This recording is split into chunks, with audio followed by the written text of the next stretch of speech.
Buenas tardes, muchachos. Muchas gracias por acompañarnos a una sesión más del Seminario de Estudiantes. En esta ocasión tenemos el placer de presentar a Eduardo Antonio Torres López. Eduardo estudió la licenciatura en la Facultad de Ciencias y Psicomatemáticas de la Universidad Autónoma de Sonora. Posteriormente, de Sinaloa, perdón. Posteriormente realizó sus estudios aquí en CIMAC en el programa de Matemáticas Básicas, donde actualmente se encuentra estudiando el doctorado bajo la dirección de la doctora Isabel Hernández. Gracias por estar aquí, Eduardo, y pues te cedo el público. Gracias. Bueno, muchas gracias por venir. Hoy yo les voy a presentar qué es lo que he estado trabajando en este primer inicio del segundo semestre de doctorado, y les voy a presentar qué es el problema de la representación mínima. Y este problema se enmarca dentro de la teoría de álgebras de Lie. Entonces y eso está dentro de espacios vectoriales. Así que una aclaración primero es que vamos a estar trabajando sobre espacios vectoriales de dimensión finita y sobre el campo de los números complejos. Todo bonito. Y bueno, empezamos hablando de lo que es una álgebra de Lie. Una álgebra de Lie no es más que un espacio vectorial al cual le asociamos un producto. Y este producto formalmente es una operación bilineal, la cual tiene que cumplir dos propiedades, que son la antisimetría, que conmuta con un signo, y la identidad de Jacobi, que se ve como un carrusel. Y esto va a ser una álgebra de Lie. En particular, este producto es no asociativo y podemos describir a las álgebras de Lie como únicamente con el producto con el que tienen. Este producto siempre lo escribimos con corchetes y se suele llamar corchete Lie.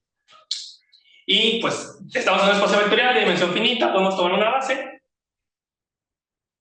¿Cuál es el botón de apuntar? Podemos tomar una base y ver cómo se comporta el producto en esa base. Claramente esto es nuevamente un elemento del espacio vectorial, entonces se escribe como una combinación lineal de elementos de esa base, y estas constantes pues nos describen y nos determinan completamente cómo es el álgebra de Lie. A esas constantes le llamamos constantes de estructura, y esta sería como una primera forma de describir de describir a cualquier álgebra de Lie. Aquí diría decir que con cualquier álgebra le puedes asociar estas constantes. Sin embargo, no cualquier grupo de constantes te definen un álgebra de Lie. Evidentemente tiene que cumplir las otras dos propiedades, la antisimetría y la identidad de Jacobi, y no restringen bastante, ¿no? Y un ejemplo de un álgebra de Lie son las matrices. El álgebra general lineal, pues es el espacio de matrices únicamente, ya como el que nosotros conocemos, de n por n, y le damos el corchete definido de la siguiente manera. Si multiplicamos x por y, es conmutar y restar. Entonces multiplicamos x con y con el producto usual que tenemos de matrices y le restamos y con x. Esto se puede definir en general para cualquier álgebra asociativa, y se define el corchete de esta manera, con el producto que tenga la álgebra asociativa. Y este corchete en particular le llamamos conmutable, ¿no? Dentro del álgebra de matrices, un caso especial es el álgebra especial lineal, la cual, pues, son todas las matrices las cuales tengan traza cero. Y en particular, pues, podríamos tomar el ejemplo de SL2C. Digo, aquí ya es como dentro de las matrices, pero lo estamos escribiendo. Lo vamos a ver con esta base. Dentro de las matrices, en general, esta se puede definir únicamente con sus corchetes, pero pues acá lo tenemos ya dentro, ya como una descripción de espacio de matrices, ¿no? Y tienen estas propiedades, ¿no? Son traza cero, entonces pues son codimensión 1, entonces pues son tres elementos de la base, y pues tomamos como los canónicos, la que está aquí arriba, la que está arriba a la derecha, la que está abajo a la izquierda, y pues algo en la diagonal cuya traza sea cero, ¿no? Y tienen esos corchetes. Otro ejemplo es el álgebra de Heisenberg, la cual, esta es de manera abstracta se define como un álgebra con dimensión 2n+1 para cada n, y tiene una base en la cual tiene unos etiquetados con la x, otros etiquetados con la y un elemento particular z, y el chiste es que cualquier x sub i con un y sub i te manda la z. Y todos los demás productos que no hay escrito acá, pues son 0. Y nuevamente vamos a ver un caso así particular. Para el caso H3, n igual a 1, podemos tomar la siguiente base dentro de las matrices, la cual son estas, tomando estas tres de arriba, ¿no? El de X va a ser el superior, el de Y va a ser el inferior, y el de Z va a ser de la esquinita, ¿no? Y justamente, el único producto entre estos con el corchete conmutador que es distinto de 0, pues es el X con Y. Todos los demás podemos comprobar que es. Las álgebras de Lie tienen sus morfismos, las cuales son, pues, como son espacios vectoriales, tienen que conservar la estructura de espacios vectoriales, así que tienen que ser funciones lineales. Y además, pues, tienen que conservar la estructura del producto, ¿no? Entonces, son funciones lineales las cuales se meten al corchete, únicamente. Y aquí, pues, viene el concepto central de esta presentación, la cual es representación. La cual va a ser un morfismo de un álgebra de Lie cualquiera a el álgebra general lineal o el álgebra de matrices que dijimos, ¿no?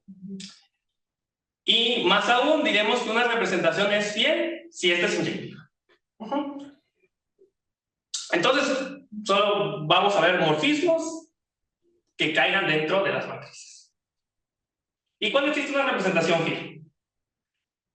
Pues siempre. Esto está demostrado desde hace ya casi 90 años, o quizá ya 90 años, por Igor Dimitrich Adorn, el cual nos dice que toda álgebra de Lie de dimensión finita sobre un campo de característica 0 tiene una representación fiel. De hecho, esto ya está probado incluso para campos de cualquier característica. Y bueno, entonces, ¿qué es lo que nos dice? Nos dice que para cualquier álgebra de Lie que tengamos acá, la podemos encajar dentro de las matrices, de alguna dimensión. ¿Quién sabe cuál? Entonces, tenemos una descripción aquí, por medio de las constantes de estructura, la cual pues, son unos numeritos que están por ahí. Pero, en vez de esta descripción, podemos tomar otra, la cual es a cada elemento dado una base, asociarle una matriz. Eso es básicamente lo que dice, y eso lo podemos hacer siempre. Y pues veamos dos ejemplos. Déjenme quitar. ¿Esto se puede levantar un poquito? Al lado derecho, no, ahí. Le das. Solito así, ¿no? Ya. Ajá. Entonces veamos un ejemplo. Consideremos el espacio de dimensión 6 y le vamos a dar el corchete de Lie trivial, o sea que multiplicar dos vectores siempre nos dé 0. Esto lo vamos a conocer como el álgebra abeliana, dimensión 6. Y pues si tomamos una base cualquiera, podemos definir una representación de la siguiente manera. A cada elemento de la base la podemos dar un elemento de la diagonal. Esto lo tendríamos que meter justamente dentro del espacio de las matrices de dimensión 6 por 6, ¿no? Porque tenemos 6 elementos en la base, ¿no? Y para que sea linealmente independiente. ¿Y por qué les damos esto? Pues recordemos que el corchete, el conmutador, para que esto sea 0, es básicamente que X con Y sea igual a Y con X, ¿no? Entonces, pues, ¿qué conmuta con todo? Pues la identidad, ¿no? ¿Y qué elementos de las matrices conmutan? Los elementos de la diagonal, ¿no? Entonces, esta es una representación como muy natural, casi como darle los vectores y multiplicar entrada por entrada. Ajá, pero podemos dar otra representación dentro de las matrices de 5 por 5. Y esta es tal cual así. A los elementos de la base que ya teníamos, que es cualquiera, los vamos a meter dentro de esta casilla superior derecha, como en esto. Y el chiste es que justo al multiplicar estos elementos dentro de las matrices, si nos damos cuenta, un renglón de aquí, como solo tiene ceros del tercer elemento de la tercera columna para adelante, al multiplicar con la siguiente matriz, solo va a afectar a los que tengan elementos distintos de 0 en los renglones del 3 para abajo, ¿no? Y justamente como estamos metiendo todo aquí adentro, al multiplicarse entre ellos, siempre va a ser nulo. Entonces, aquí podemos dar otra representación, y si nos damos cuenta, es una representación dentro de un espacio de matrices más chiquito. No sabría si así más sencillo, más natural, pero sí está dentro de un espacio de matrices más chiquito. Y justamente ese es el problema.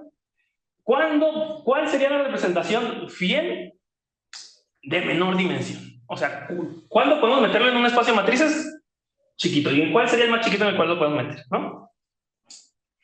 Y a este valor que sería como la dimensión más chica donde existe una representación fiel, dado un álgebra de Lie, pues se denota como mu de G. Y esta es una invariante de álgebras de Lie, y es una invariante trivialmente porque, pues si tuviéramos un morfismo de nuestra álgebra de Lie a otra álgebra de Lie, pues la función inversa sigue siendo un morfismo inyectivo. Entonces, si tenemos otro morfismo inyectivo, la concatenación es un morfismo inyectivo, y pues para acá la representación en G tenemos una representación en H, entonces la más chiquita también va a estar en la más chiquita en H, ¿no? Entonces, eso sí, y este problema pues busca, en general, primero calcular cotas de mu de G, que dependan de cosas sencillas como la dimensión de G.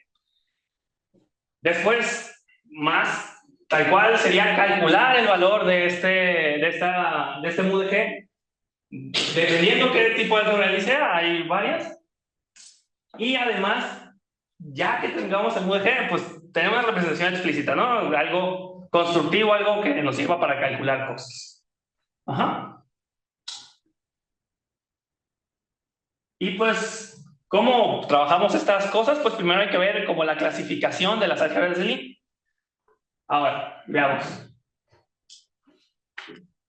Vamos a tomar esta notación como de corchete de subconjuntos, como el corchete de conjuntos, como el espacio vectorial generado por sus corchetes, ¿no? Solo para que sigan siendo espacios vectoriales, subespacios vectoriales. Y ahora, pues una subálgebra, al igual que en la teoría de anillos, va a ser algo que se ha cerrado bajo el producto, y un ideal va a ser algo que coma con el producto, ¿no? El producto de un elemento en el ideal con un elemento en el álgebra cae en el ideal, ¿no? Nada más. Decimos que definimos lo que es la serie derivada, la cual es como tomar los corchetes de G con G, y después eso nos varía de G sub 1, el siguiente G sub 1 con G sub 1, y así vamos generando distintos subespacios de la álgebra de Lie. Esta es la que llamamos la serie derivada, y la serie central más o menos hacemos lo mismo, solo que aquí dejamos fijo el G completo en 1, ¿no? Y decimos que una álgebra de Lie es soluble cuando la serie derivada se estabiliza en cero, ¿no? Y es nilpotente cuando la serie central descendente sea también llegue al cero. Algo que no voy a mencionar mucho, pero toda álgebra nilpotente es soluble, y en general todos los elementos de la serie derivada y la serie central descendente son ideales. Estos son un tipo de álgebras de Lie que hay, ¿no? Y otros son las álgebras simples y las álgebras semisimples. Las álgebras simples van a ser aquellas que no tengan ideales propios, y una álgebra semisimple va a ser una que no tenga ideales solubles que no sean los triviales, ¿no? El cero siempre es un ideal y pues es trivial, ¿no? Y como resultado clásico se tiene es que toda álgebra semisimple es suma directa de álgebras de Lie simples, ¿no? Y esto con suma directa me refiero a que los sumamos como espacios vectoriales, y el producto pues es nulo entre componentes distintos. Y además, algo que podemos ver es que una álgebra semisimple no es soluble, por su definición. Y también, si es simple, semisimple. Y esos son dos tipos, y en general, toda álgebra de Lie se puede escribir con esos dos tipos de álgebras de Lie. Esto lo conocemos como descomposición de Levi, y dice que toda álgebra de Lie se puede descomponer como una suma semidirecta de una parte semisimple y su radical soluble. Y como su nombre lo indica, el radical soluble es un álgebra de Lie soluble, ¿no? Entonces, lo podemos escribir dentro de esos dos. Esta es una foto de Bepo-Levi. Y bueno, entonces, ya dijimos, álgebras de Lie semisimples, álgebras de Lie solubles, y todas las demás las podemos escribir de alguna forma con esas. Y el problema de álgebras de Lie, entonces pues hay que trabajar en estas dos primero, ¿no? Las álgebras de Lie simples ya están clasificadas y es un resultado muy antiguo. Y pues estas son las familias que hay de álgebras de Lie simples dentro de los números complejos, ¿no? Las cuales son 4 familias, ¿cómo se dice? Etiquetadas por los números naturales, cada familia, y 5 casos especiales, los cuales se conocen como álgebras de Lie excepcionales, ¿no? Y estos diagramas que puse a un lado los puse porque justamente por esto, a cada álgebra de Lie le puedes asociar uno de estos diagramas, simple, le puedes asociar un diagrama, y con y clasificando estos diagramas, clasifica las álgebras de Lie. Entonces, ya tenemos las simples, y como las semisimples son suma directa simples, ya las tenemos clasificadas también, ¿no? Ahora, ¿cómo sería su mude general una álgebra semisimple? ¿Cómo sería el valor de la representación mínima más chica? Y pues esto también ya está resuelto, lo cual es descomponer en sus componentes simples, ¿no? Una álgebra de Lie semisimple, de nuevo, se descompone en sus partes simples, y cuando calculamos la dimensión de la representación mínima, va a ser la suma de las dimensiones de representaciones mínimas de sus partes simples. Esto está resuelto, dado que ya está resuelto para las álgebras de Lie simples. Esta es una tablita en la cual están sus dimensiones y también están los valores de sus representaciones mínimas. Entonces, pues conociendo las álgebras, ya conocer esta y conociendo la descomposición de la álgebra de Lie, pues ya, ¿no? ¿Y cómo encontramos esto, no? Supongamos que ya tenemos el de las álgebras de Lie simples. Entonces, para probar que justamente este MUM se encuentra, es efectivamente este valor, hay que recurrir al teorema de Bayes, la cual nos dice que toda representación de una álgebra de Lie semisimple se puede descomponer como representaciones irreducibles, y una representación irreducible es la cual no tenga subespacios invariantes. Es un subespacio invariante. Si a esto me refiero a algo que al actuar el álgebra de Lie dentro de ese subespacio, pues te deja dentro de ese subespacio, ¿no? A esto le decimos que es un irreducible. Entonces, bueno, ahora sí, esta es la parte más técnica de la presentación. Supongamos que tenemos una álgebra de Lie semisimple y una representación. Entonces, por el teorema de Bayes, la podemos descomponer en sus representaciones irreducibles, ¿no? Ahora, hay otro resultado, el cual no está tan sencillo de explicar, el cual dice que toda representación irreducible de una álgebra de Lie semisimple se puede partir como el producto tensorial de representaciones irreducibles, pero en sus componentes simples, ¿no? Entonces, podemos descomponer la representación como esta suma directa de estos productos tensoriales. Y la dimensión pues, va a ser el producto de las representaciones de y el producto, más de la suma de los productos de las dimensiones, ¿no? Está medio confuso, pero con esto podemos trabajar. Entonces vamos a asignarle la siguiente matriz. A cada una de estas componentes en la que partimos la representación, lo vamos a acomodar en un arreglo en el cual, por renglón, vamos a descomponer en las componentes irreducibles de la representación, y por columna vamos a descomponer en las partes simples de la álgebra de Lie, ¿no? Cada columna corresponde con una parte simple y cada renglón corresponde con una parte irreducible, ¿no?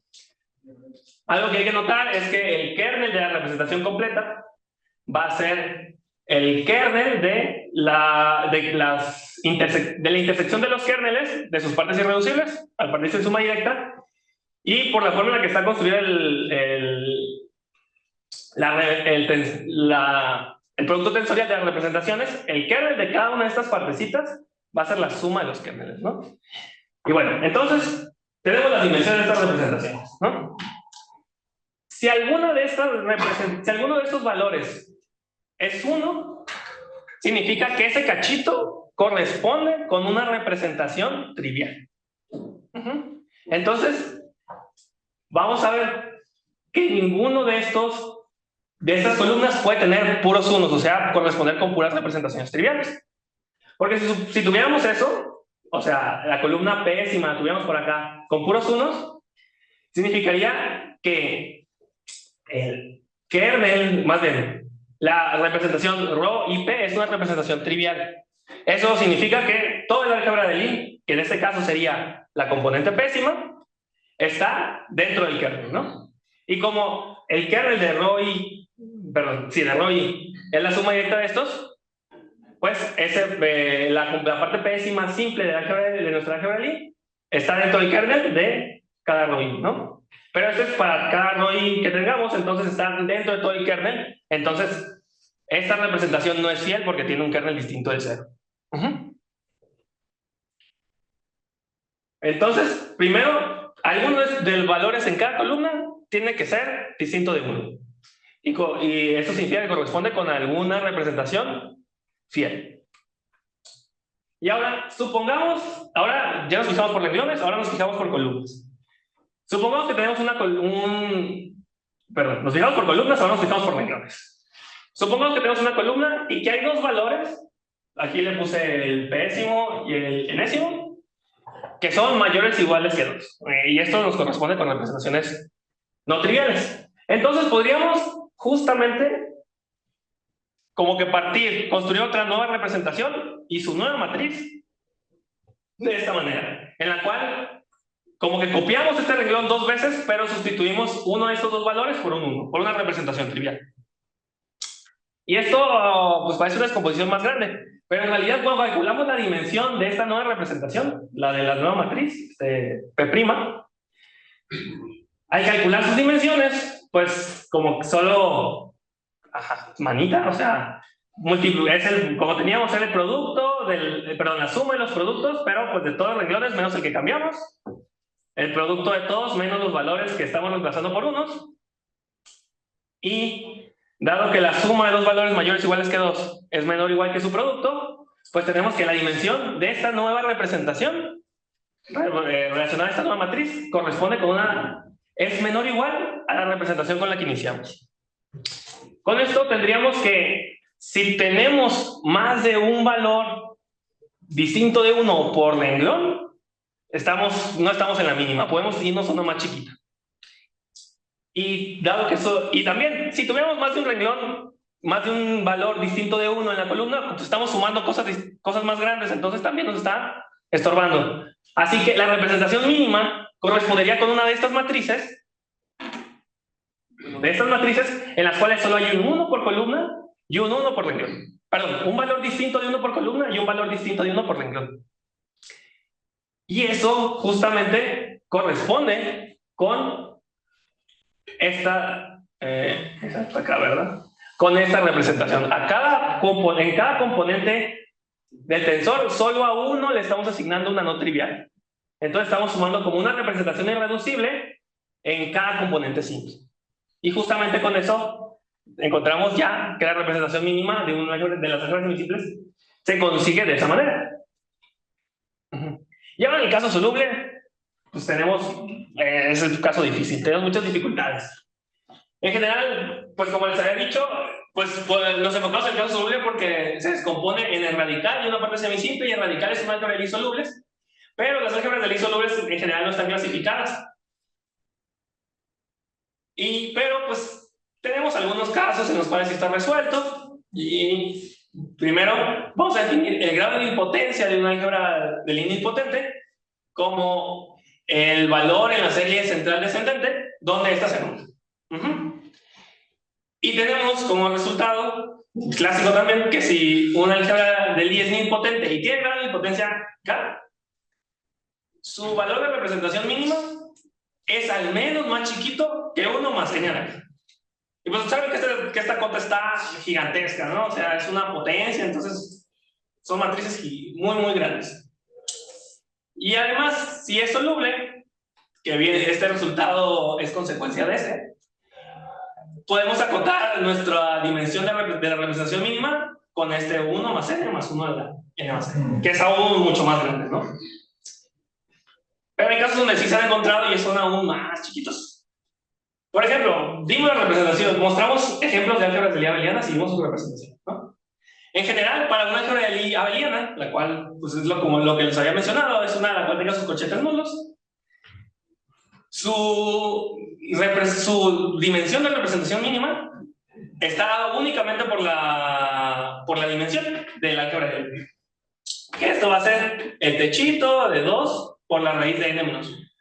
¿Cuándo n es mayor o igual que 2? Porque esto en n igual a 1 es 0. Pero pues para n igual a 1, el valor es 1. Y pues aquí está una tablita. Y pues esto es mucho, mucho más chiquito que estas. Si se dan cuenta, digo, estas son exponenciales positivas y estas, pues es una raíz. Entonces, es más chico que la identidad incluso, ¿no? Entonces, pues aquí tenemos valorcitos. Y justamente, nosotros vimos el caso c igual a 6, ¿no? Que es esta. Y esa representación que habíamos dado, pues corresponde con la representación mínima que se puede. Y de hecho, ¿cómo se ve esa representación mínima? ¿Cómo es? En general es cómo se las muestra. Tomamos como un cachito de aquí de arriba, en la parte derecha superior. Y lo más grande que podamos tomar, que no se multiplica entre sí. Eso va a ser como nuestro espacio de matrices que nos va a generar la representación mínima. Y además le podemos agregar pues una identidad, ¿no? Porque pues ese va a conmutar con todo siempre también, ¿no? Y pues en particular para el álgebra abeliana de dimensión 7 es la más grande que se puede meter la más grande abeliana que se puede meter en matrices de 5×5, y en dimensión 10 la más grande es en 6×6. Es la más grande que se puede meter en matrices de 6×6. Y ahora, pues ya vimos un caso, ya vimos algunas cosas que se detienen en el caso soluble, vimos que el caso semisimple está resuelto, y pues en el caso general, mixto, pues también hay algunos resultaditos. Uno de los tipos más sencillos de álgebras de Lie es una álgebra de Lie reductiva, la cual son aquellas las cuales su radical nilpotente sea igual a su centro, o sea, todos los elementos que conmutan con todos. Y es de las más sencillas justamente porque estas pueden ser descritas como una suma directa de una parte semisimple y una álgebra abeliana. Este es un caso particular de un producto semidirecto también, aunque se diga suma directa. Y en este caso es muy parecido al caso de las álgebras de Lie semisimples. Tenemos que para una álgebra de Lie reductiva la podemos descomponer como su parte semisimple descompuesta de sus componentes simples, más una álgebra de Lie abeliana, y su mu de G va a ser igual a la suma de los mus de cada una de sus partes simples y el mu de la álgebra de Lie abeliana, pero reducida en L dimensiones, donde L va a ser el número de componentes el número de componentes simples que tiene esta álgebra. Y eso, ¿por qué es? Solo vamos a ver una partecita chiquita, que es que si tenemos una álgebra de Lie simple, en general una que tenga cualquier centro trivial, y una representación fiel, entonces su imagen intersectada con la identidad en las matrices va a ser 0, o sea, no le puedo asignar ningún elemento de la álgebra de Lie, de una álgebra de Lie simple, una representación fiel, nunca le puedo asignar la identidad. Básicamente es eso, ¿no? Y entonces, como los elementos de la álgebra abeliana tienen que conmutar con todos los elementos de las partes simples, pues si ya tenemos una representación de la parte simple, podemos asignarle esta la identidad y pegarlo junto. Y va a actuar como actúa en el álgebra de Lie, porque ¿cómo va a actuar la identidad con el resto de matrices? Pues va a conmutar, ¿no? Entonces, pues va a actuar justo como actúa en el álgebra de Lie.